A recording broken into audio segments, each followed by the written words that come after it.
Assalamualaikum warahmatullahi wabarakatuh. Akkam jirtan ilmaan Oromoo warreen biyya lafaarra jirtan akkam nagaa fayyaa keessan jirtanii jireenyi maal fakkaata? Alhamdulillah numa jirra. As geenye jirra galata Rabbi.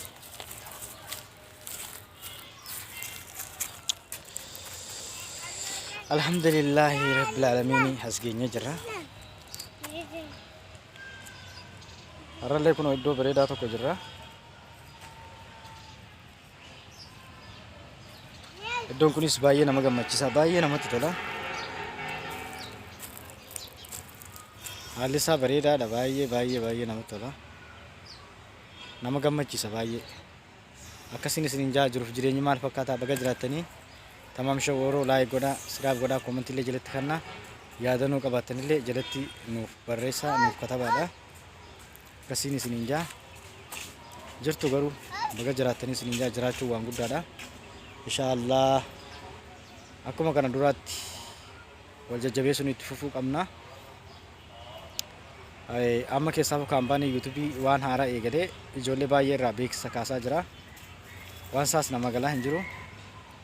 Bara haaraa kana keessa YouTubenis karoora jijjiiraa jira. Nulleen karoora jijjiiruu qabna. Akkaataa ittiin YouTubein tun ittiin guddattu jariyoo YouTube guddoo qabaattee si deeggaruu danda'a, sukiriitiillee si ta'uu danda'a.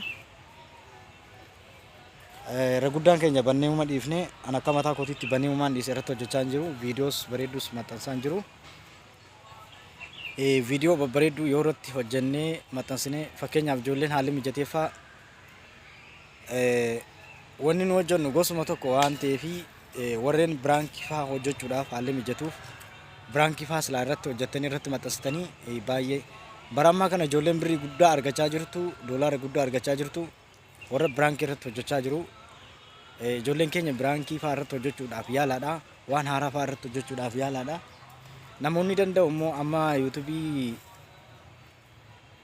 shoortii isii gabaabduu sanii amma kan baay'ee kaampaanii fudhachaa jiru. Akka duritti sa'aatii 4,000 sin barbaachisu yoo isii san banatte jechuudha. Garuu san saawundii sagaleen itti waraabdus achuma keessa jira. Garuu viidiyoon ta'ee miliyoona 10 daawwatamuu qabdi. Miliyoona 10 eenyutu nu daawwatan? Yoo kan Arabaatiif kan Faranjii ta'e malee miliyoona 10 maaltu daawwata? Kan Afrikaa yoo ta'e malee. Kanaafuu namni haala tuulii yoo miliyoona 1 fi miliyoona 1 argatte, miliyoona 10 yoo argatte sa'aatii 4,000 sin barbaachisu haala tuulii jechuun monetization taata jechuudha. Abbaa maallaqaa taata. Viidiyoon ati gadhiifte hundi laazima namni miliyoonni 10 miliyoonni 3 daawwachuu qabaadha. Maa nuti